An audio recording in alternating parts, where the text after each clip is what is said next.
Good day, Crime Talk aficionados. We have a huge show for you today. First, somebody on the defense team for Luigi Mangione is worried about the death penalty because he just got death penalty counsel. The prosecution responds to the defense request for a new trial in the Delphi homicide case. Lori Vallow doesn't want her trial streamed. The former prosecutor was acquitted for the allegations of misconduct in the Ahmaud Arbery case. A college student went around impersonating himself as an ICE officer and got arrested. An accountant is arrested for murder after shooting one of the nicest parts of Denver. A no file in a very bizarre homicide case in Arizona. A Hollywood producer is found guilty on all charges. We have this day in legal history and our dumb criminal of the day. Let's talk about it. All right, lawyer.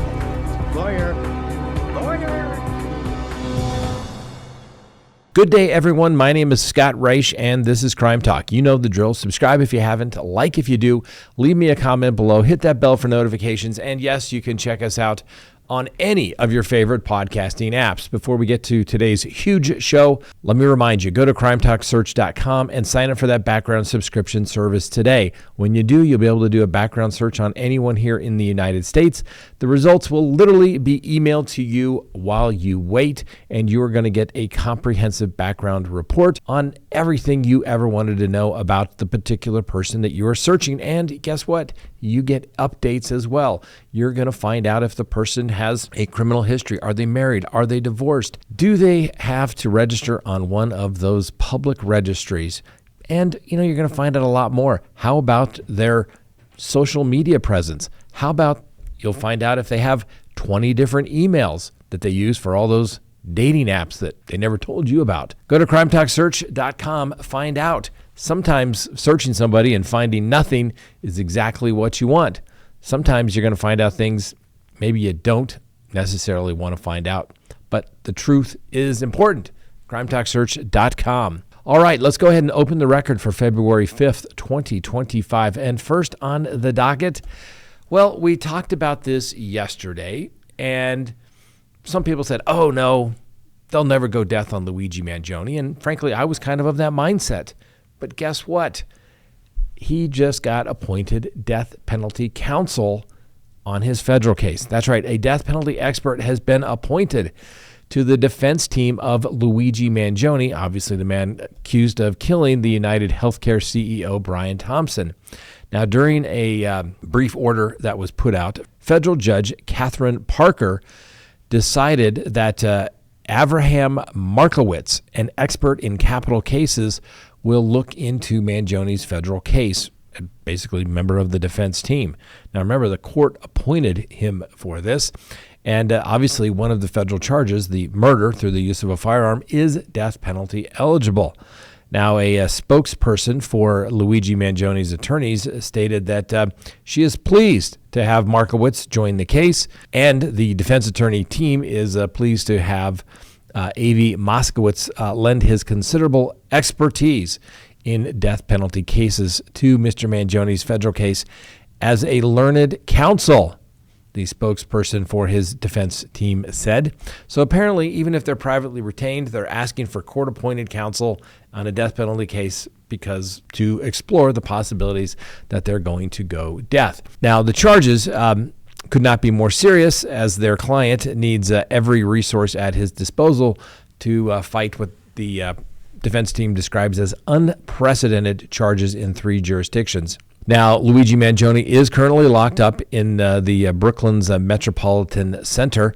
He's pled not guilty to 11 charges in the indictment, including first-degree murder and the murder as an act of terrorism. Now, the Maryland native has also been charged in New York with 2 counts of second-degree murder, 2 counts of criminal possession of a weapon in the second degree, 4 counts of criminal possession of a weapon in the third degree, and 1 count of criminal possession of a weapon in the fourth degree, and 1 count of criminal possession of a forged instrument in the second degree. Like I said, he faces life in prison without parole if convicted on those state charges. Now, earlier this month, prosecutors and the defense agreed to a delay to bring the indictment in the federal case. He's since been charged in the criminal complaint, basically a document to hold him in custody. And like I said, That was filed prior to the time where they could assemble a grand jury. It's normally grand juries usually only meet for a couple of days, a week, throughout the entire month.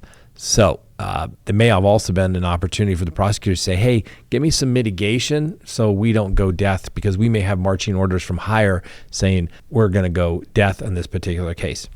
Prosecutors stated at the time that they had consulted with the defense, and the defense had agreed to extend the deadline because it was necessary to permit both sides adequate preparation time for pretrial proceedings and the trial itself. In a letter to the court, the lawyers agreed that the deadline to bring the indictment against Mr. Mangione could be extended from January 18th to February 17th. So we expect that indictment coming down shortly in the next couple of weeks. Now, this case is a little unusual because at least one of the charges carries the possibility of the death penalty, but whether to pursue the penalty must be made by the Justice Department in Washington, D.C. A lot of changes going on there. We'll have to wait and see. Needless to say, Mr. Mangione made his initial appearance on state charges back in December, and Mr. Mangione won't be required to enter a plea, obviously, until the indictment is returned, and he is brought in and advised of that, and then they will proceed to an arraignment. Prosecutors have said the two cases, the state and federal, will proceed on parallel tracks, and with the state charges probably going first. The next appearance in the state court is also now set for February 21st. And as you recall, Mangione was arrested at a McDonald's in Altoona, Pennsylvania, after a worker and another person in the restaurant spotted him and called the police. I think they called the wrong number, so they might not get the reward money as well. Anyway, Mangione was detained on firearm charges and was carrying what has been described as a ghost gun, believed to be made with a 3D printer. The saga continues. We get lots of comments on the Luigi Mangione case. Most of them are free Luigi. We obviously give him the presumption of innocence, and we'll see what defense tactic the defense is going to take. Are they going to go ID? Are they going to go mental health? It's going to be interesting to see, ladies and gentlemen. But you know what is for certain? When it happens, we will be here to explain it to you. Next on the docket, the prosecutors respond to the defense attorneys in the Delphi homicide case requesting a new trial. As you may recall, last month, the attorneys for convicted murderer Richard Allen reignited debate over the Delphi murders after claiming that Ron Logan, the man whose property the girls' bodies were found on, confessed to the killing as it relates to Abby Williams and Libby German. Now, Logan's confession was allegedly made to a fellow inmate who in turn told the investigators. Anyway, there's apparently one problem, and the state highlighted that in their response.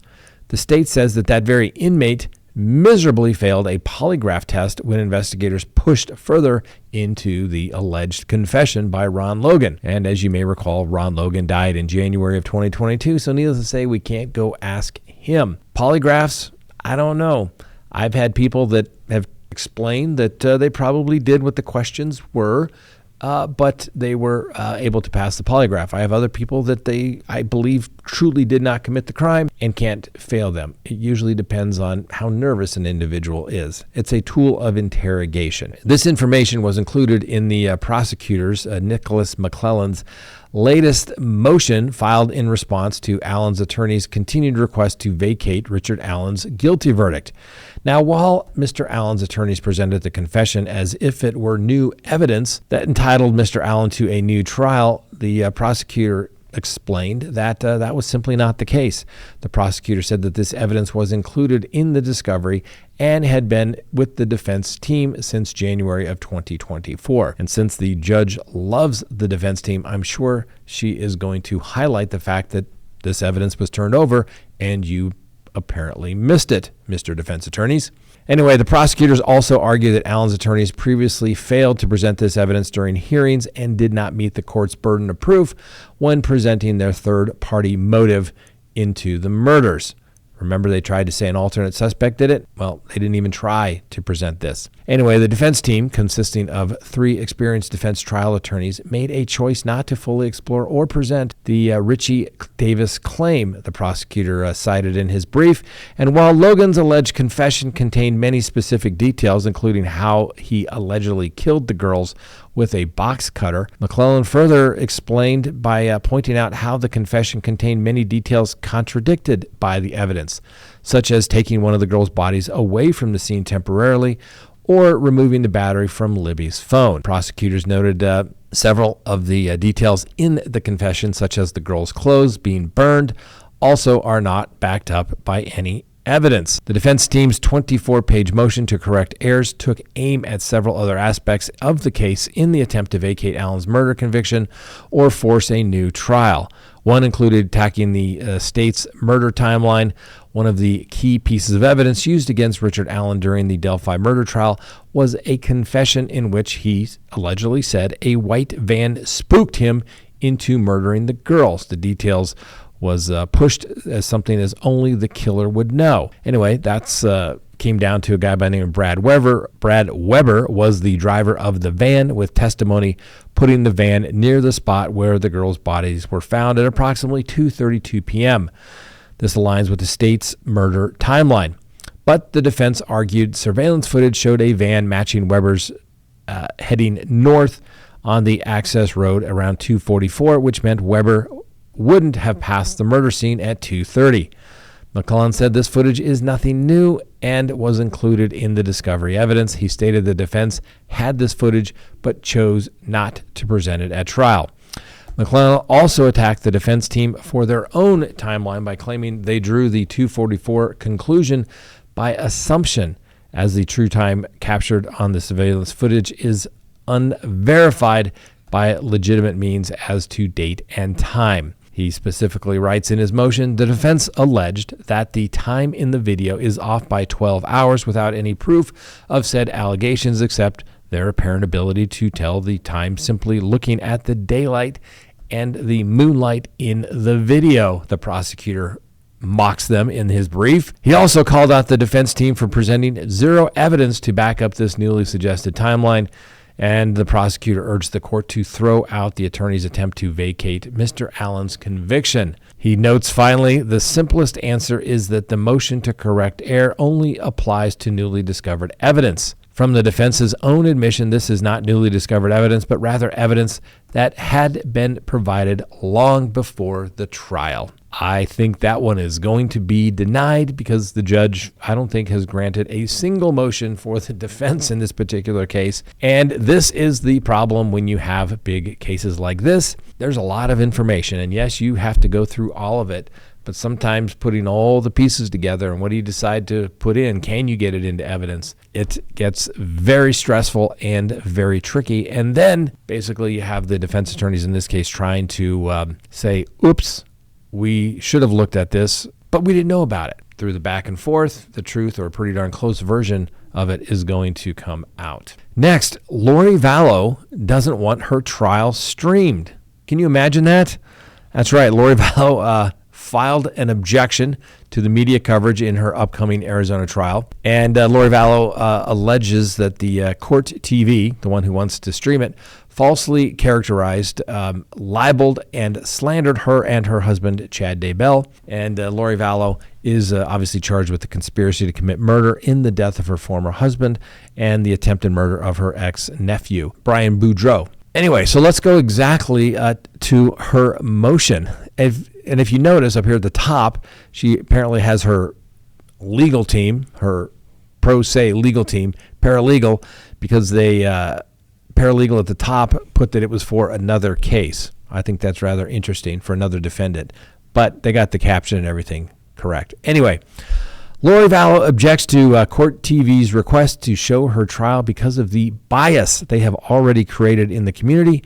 She cites that Lori Vallow and her husband, Chad Daybell, are the commercials for Court TV, that these commercials run constantly throughout the day, and they have falsely characterized, libeled, and slandered Miss Vallow. She notes that Court TV should be ashamed for its very nature of its request, since its sole objective is to not bring people real news or facts, but instead its objective is to entertain the public with the very true life tragedies that happen in real people's lives. She says the defense objects to Court TV being allowed in this court to participate in the judicial process, including their request to appear at trial, live stream the proceedings on the web, and distribute the live feed. Needless to say, as I noted, Lori Vallow is now representing herself for the trial that's going to involve the death of her husband. That'll scheduled to begin next month on March 31st.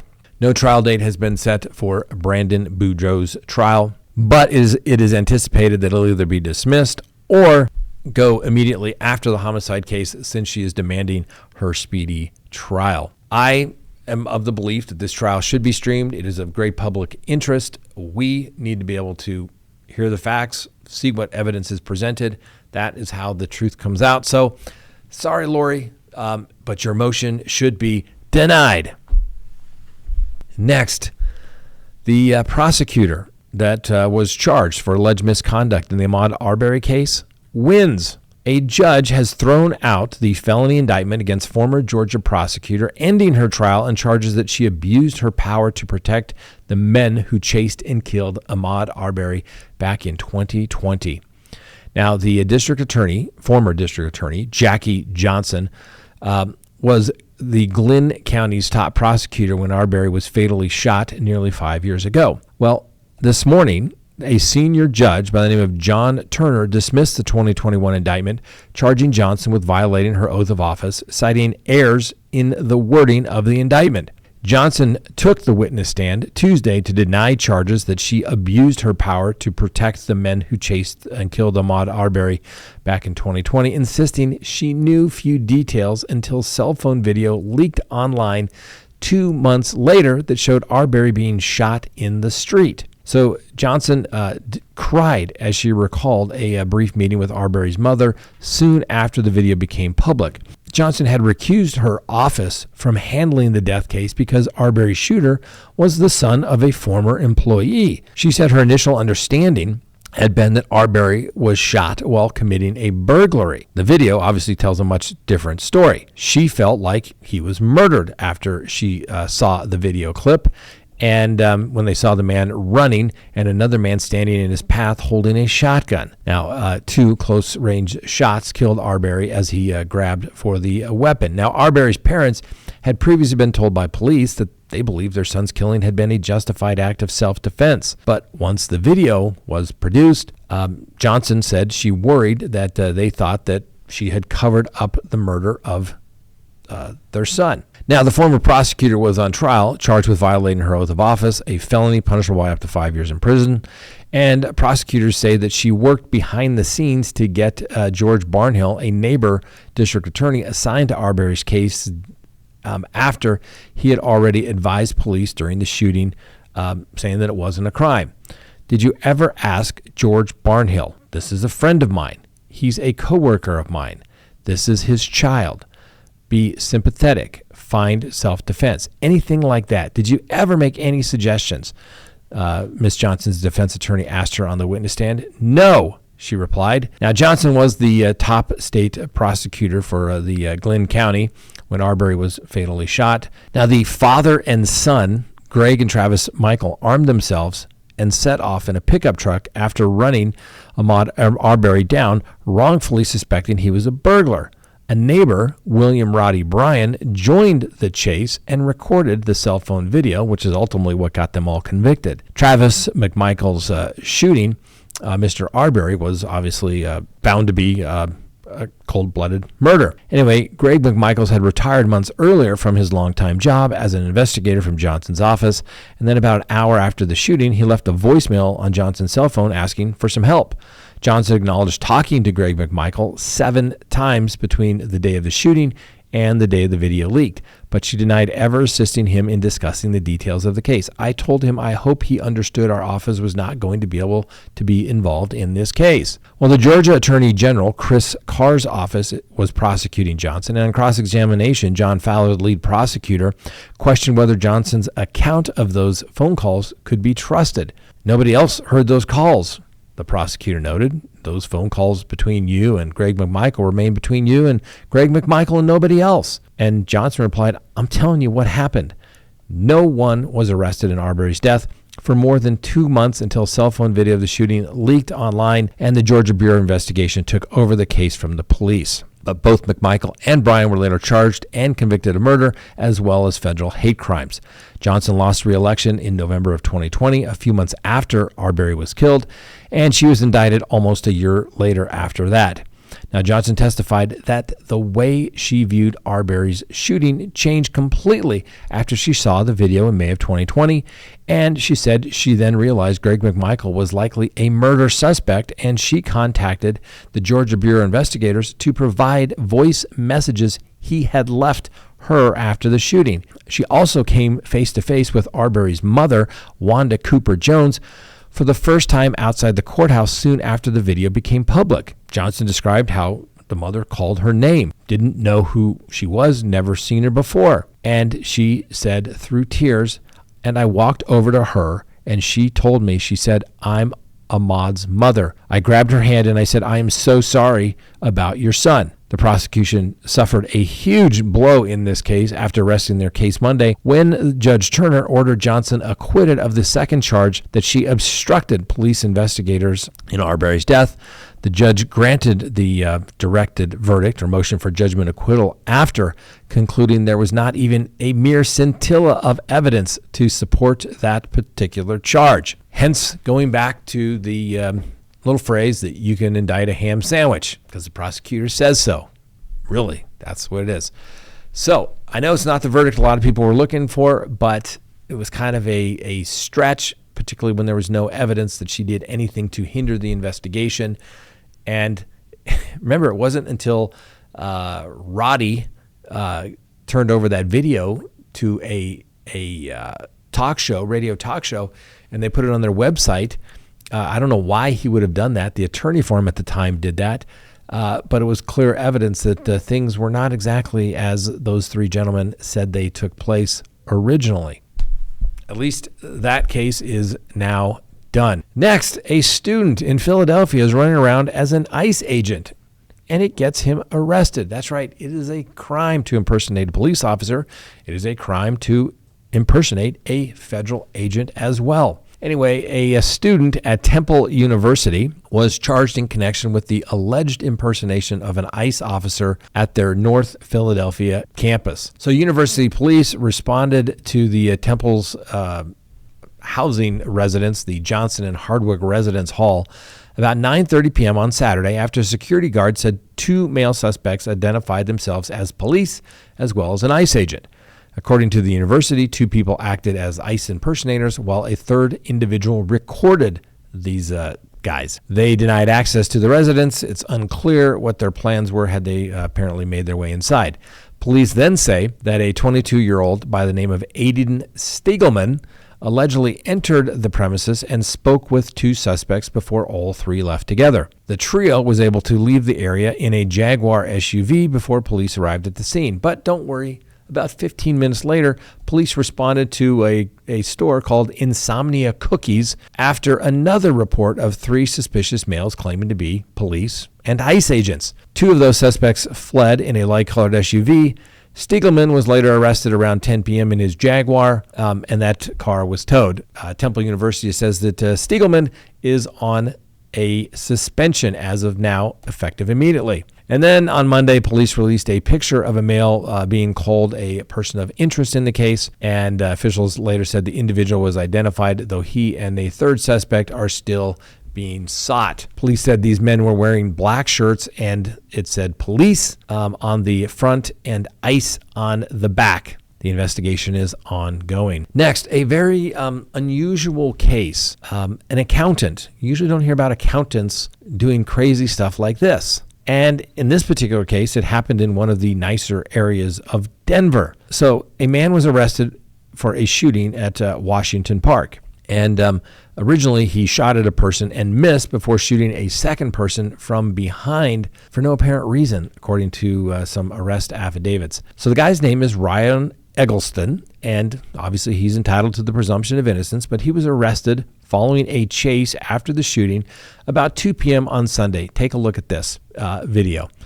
This was taken by somebody on the street corner there. Anyway, the arrest affidavit says that the suspect got into an argument with a person at the park after the person asked to sit on the same bench that Eggleston was apparently sitting on. Police say Eggleston then told them that he spit on the man, pushed him away, and possibly even punched the man in the back. The arrest affidavit then goes on to say that Eggleston acted this way because he thought the man was a pedophile and was trying to touch him. Well, witnesses reported that as the victim began walking away with his bike, the suspect pulled out a gun and fired a single shot towards the victim. The victim was not hit, but investigators later found a bullet damaged the rear tire of the victim's bike. Shortly after that, the suspect walked south from the area. He fired at a second person from behind the area on South Downing Street and East Kentucky Avenue, literally blocks away from people I know. Anyway, this time the victim was struck in the neck and jaw area and was seriously wounded. The probable cause statement says he is expected to survive. Now, the document says there was no apparent interaction or disagreement between the suspect and the second victim before the shooting. Police say Eggleston told them that he feared the people shot were somehow involved in a psyop. This is where it gets a little more weird. In a video posted to YouTube back in March, Eggleston appeared on a Christian podcast describing how artificial intelligence would usher in the end times, adding that AI can leverage psychological warfare upon you. The host of that show said that Eggleston approached him about appearing on the podcast and described his views as somewhat extreme. Weird case, attempted murder, random person hit. Thank goodness they're going to be okay, but they'll never be the same indeed. Next, a bizarre case and a no file, which means they're going to basically dismiss the charges against a man in Arizona. And I think it's an interesting little story. So prosecutors in Arizona are planning on dismissing charges against a man accused of murdering his girlfriend because he said he thought she was a demon. So the young woman, a woman by the name of Desiree Serpas, was found shot to death inside a Residence Phoenix hotel last July. Her boyfriend, Dominic Jackson, was arrested for her killing. He apparently told security guards inside the hotel that Serpas was a demon. So Jackson was initially charged with second-degree murder of Serpas, the mother of his two children. But prosecutors are now looking into dismiss the original charges. The Maricopa County Attorney's Office told the family of the victim that there wasn't enough evidence to convict Jackson for murder. Now, despite DNA in the case, police have said it's too hard to prove who in the hotel room was responsible for firing the fatal shot.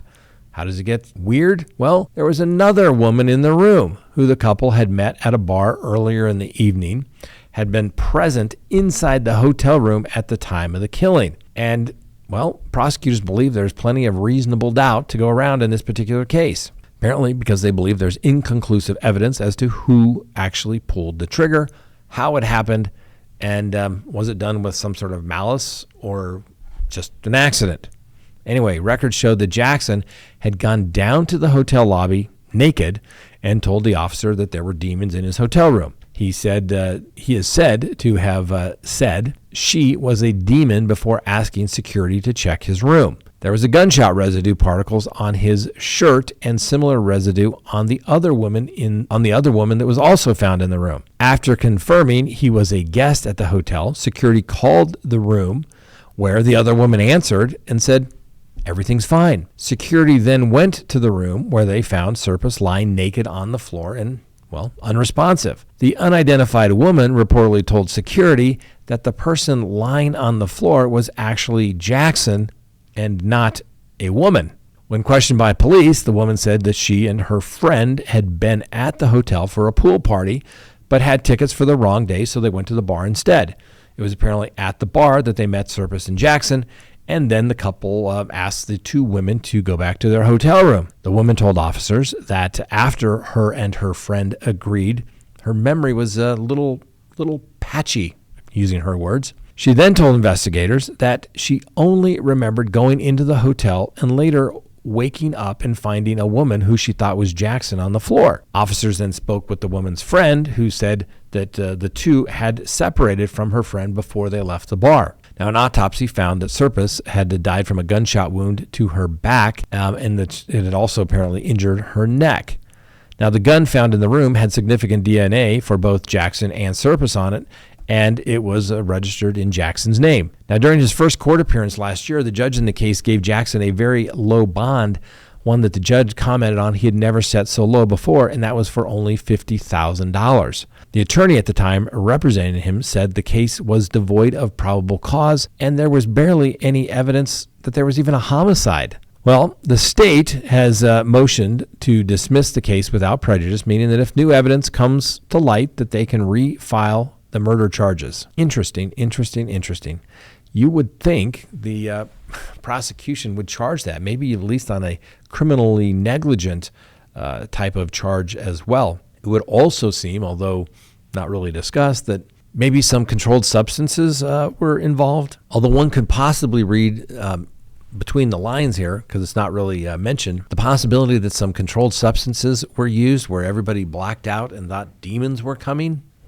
You can't make this stuff up, ladies and gentlemen. I used to always think when I was, young, that all those stories you would see on, CSI or Law and Order, wow, these writers are amazing. They come up with the best stuff. And it turns out most of the stuff is usually true. They just change the names to protect the guilty. Next on the docket, another movie producer is found guilty. And for guess what? That's right. Hollywood movie producer David Pierce was found guilty of murder Tuesday in the drug overdose death of Christy Giles and her friend, whose lifeless bodies were callously dumped outside a Los Angeles hospital in 2021. Now, a jury convicted him on all charges, including the rapes of 7 women who came forward after he was charged in the overdose deaths. Pierce was charged with the murder of luring Giles and her friend Hilda Marcela Cabrales Arzola to his apartment in November of 2021, giving them fentanyl-laced cocaine and drugging their drinks. Prosecutors allege that he refused to call for help after finding both women unconscious. Pierce was also charged with counts of rape against 7 victims, like I said, who came forward after his arrest. That gets a little weird trying all those together, but anyway, the LA prosecutor, a woman by the name of Catherine Ann Mariano, told the jury that Pierce is a calculated serial rapist who lured women to his home by posing as a Hollywood big shot and promising to help them break into the entertainment business. Pierce apparently had met Miss Giles and Arzola in 2021 at a warehouse rave party in L.A. And according to the testimony, he said a wingman, a guy by the name of Michael Ansbach, brought the girls back to Pierce's apartment. Ansbach testified that Pierce pushed all 3 guests to snort cocaine. He allegedly served wine to the women and handed Ansbach a foul-tasting cocktail that made him feel dizzy, passed out, and became violently ill when he finally woke up. Now, the women also passed out but never woke up, Ansbach testified. He also told jurors that when he begged Pierce to call 911, he refused, saying, "Dead girls don't talk." After Ansbach left, Pierce and his roommate, a guy by the name of Brant Osborne, who is being charged as an accessory, allegedly shoved the women's lifeless bodies into his car, drove them to 2 different hospitals, and dumped them on the curbs before then driving away. A toxicology test found fentanyl and GHB, the date rape drug, in Giles' body. Prosecutors told the jurors that the fentanyl was fatal and that Pierce knew his cocaine had been laced with fentanyl. Now, Pierce claimed he had no idea the 2 women were in danger until it was too late. He took the stand against his attorney's advice and testified that he put the women in a guest bedroom before going to sleep in his own room, like any gentleman would, obviously. Well, when the women had been unconscious for 12 hours, Pierce claimed that he administered CPR and drove them to the hospital because he thought it would be faster than calling an ambulance. But the prosecutor urged the jurors not to fall for Pierce's story. She said this guy only gets off on one thing, and that's power and control, exerting power and control over vulnerable women. Anyway, the jury believed the prosecutor. Pierce faces 128 years to life in prison without the possibility of parole. Now, like I said, since Pierce's arrest, other women have come forward and claimed that he, too, had previously drugged and raped them. In addition to the 2 murder counts, Pierce was charged with sexually assaulting the 7 victims over a 13-year period. Pierce met with his victims, who were not identified in court, at parties or dating apps, served them drugs, drugged them, and then forced himself upon them. What a gentleman. That is illegal. And what kind of creep gets, his kicks, so to speak, by drugging and having some lifeless body. That's just weird in and of itself. I just never understood that. Next, this day in legal history. On February 5th, 1937, President Franklin Delano Roosevelt, frustrated with the Supreme Court's treatment of some of his economic reforms, well, because the court said the federal government has no authority to do that, FDR said, we're going to add judges to the Supreme Court whenever a sitting judge reached the age of 70, and they declined to retire. Critics accused Roosevelt of court packing, and Roosevelt eventually dropped that initiative, but could nonetheless fill 7 vacancies on the court over the next 4 years, achieving his goal indirectly. As you may recall, he wanted all his New Deal legislation, which was federal involvement in stuff that previously had never been administered by the federal government, because according to the 10th Amendment, it has always been left to the states if the acts are not specifically mentioned in the Constitution, the duties in the Constitution, then the federal government has no authority to do that. That was always the position of the founding fathers, and that had always been the position up until FDR basically got what he wanted and created the modern bureaucracy that we live with today. Then on February 5th, 1988, Panamanian dictator Manuel Noriega was indicted on charges of drug smuggling and money laundering. In the following years, he was extradited to the United States, later sentenced to 30 years in U.S. federal prison. And then in 1999, the French government requested that Noriega be extradited to France, where he had been convicted of money laundering. In the same year, the government of Panama also requested the extradition of Noriega as a result of his 1995 conviction of murder, in which he was tried in absentia, which means not present. Next, on 1867, on this date, Habeas Corpus Act was passed. And what does that mean? Well, the act significantly expanded the writ of habeas corpus, allowing federal courts to grant the writ in all cases where individuals were restrained of their liberty in violation of the Constitution, treaties, or any other laws of the United States. In 1866, on this particular date, Thaddeus Stevens proposed the Land Distribution Act. That's right, Congressman Thaddeus Stevens offered an amendment to the Freedmen's Bureau Bill, and that amendment authorized the distribution of public land and confiscated Confederate land to freedmen and loyal refugees in the 40-acre lots, aiming to provide economic support to the newly emancipated individuals. On this date in 1993, the Family Medical Leave Act was signed into law. President Clinton signed that law, and it granted workers up to 12 weeks of unpaid leave for family or medical reasons. And obviously, it was a significant advancement in labor rights and the work-life balance. Now, if you're in the government, it's paid for. Next, on this date, February 5th, 2012, Josh Powell, the murder-suicide took place. On February 5th, 2012, Joshua Powell, who was under investigation for the disappearance of his wife, Susan Powell, killed himself and his 2 young sons in a house explosion in Graham, Washington. It highlighted the flaws in the child protective system and led to changes in laws regarding the child custody and visitation rights, especially in cases involving criminal investigations. And then on this date in 2013, the United States government filed a lawsuit against Standard & Poor's, alleging that a $5 billion lawsuit against Standard & Poor's, alleging that the credit rating agency knowingly inflated ratings of mortgage-backed securities, contributing to the 2008 financial crisis.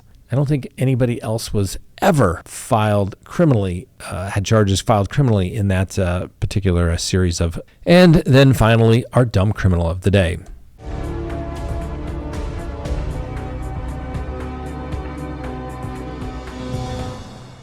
According to police, an Idaho man used a homemade barcode inscribed on a ring at a Walmart self-checkout to pay the price for a can of soup when he was buying expensive items. Please meet Dylan Rockwell. He allegedly admitted to ripping off the store on several occasions and was finally caught after ringing up the price of a can of tomato soup when he was actually ringing up a grill at Walmart. Or I guess they should have been ringing up the grill. He wasn't. Anyway, the thief used the makeshift ring inscribed with a cheap barcode to wave over the reader when he was left unattended at the self-checkout line there at Walmart. The can of great value tomato condensed soup, well, it went for 70 cents. Needless to say, police were called. They responded to the Walmart on February 2nd after reports of the theft was in progress, tracked Rockwell back to his home about 25 miles from the state capitol there in Boise. Anyway, Rockwell allegedly admitted to pulling the hand-waving scam at the Walmart on several occasions. Yeah, don't just limit it to that one occasion. Tell them about more times that you committed crime. Anyway, sir, you